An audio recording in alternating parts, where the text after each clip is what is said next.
तो राधे राधे साथियों, कैसे हैं आप लोग। उम्मीद करते हैं कि आप लोग बहुत ही अच्छे होंगे, जहां भी होंगे कुशल मंगल होंगे।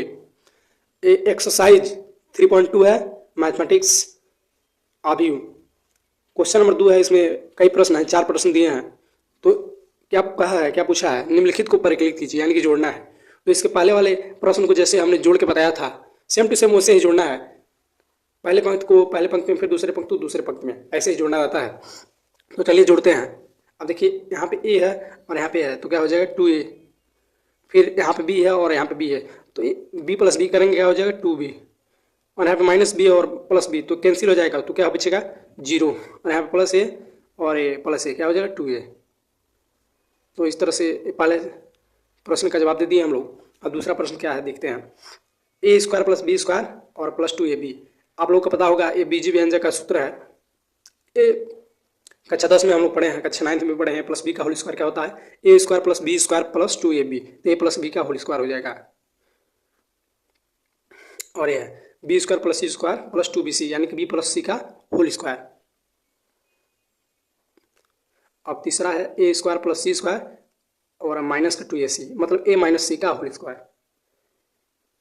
और चौथा है A square plus B square minus 2ab, मतलब ए माइनस बी का होल स्क्वायर हो गया। और तीसरा प्रश्न में इसी प्रकार सामने पंक्ति को सामने वाले पंक्ति से जोड़ देना है, जिस तरह पहले प्रश्न में हमने बताया था। तो चलिए इसको जोड़ते हैं। ए -1 और प्लस 12 है, तो -1 और प्लस 12 में दोनों में बड़ा कौन है, 12 है। और इसके आगे प्लस का चिन्ह है, तो प्लस माइनस माइनस हो जाएगा, घट जाएगा।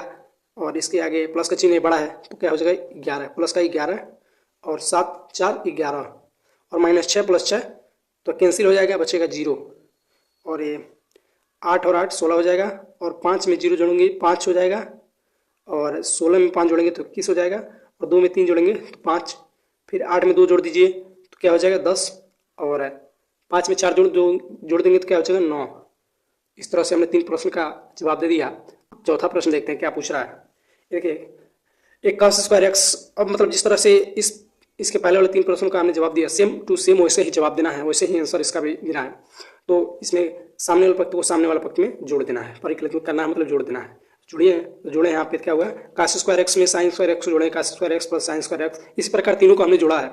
फिर उसके बाद आप लोगों ने पढ़ा होगा cos square x plus sine square x बराबर में क्या होता है, 1 होता है। Sine square x plus cos square x बराबर में 1 होता है।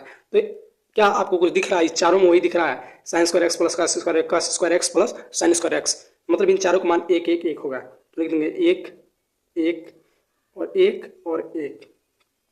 तो इस तरह से आपका दूसरा भी प्रश्न हमने लगा दिया।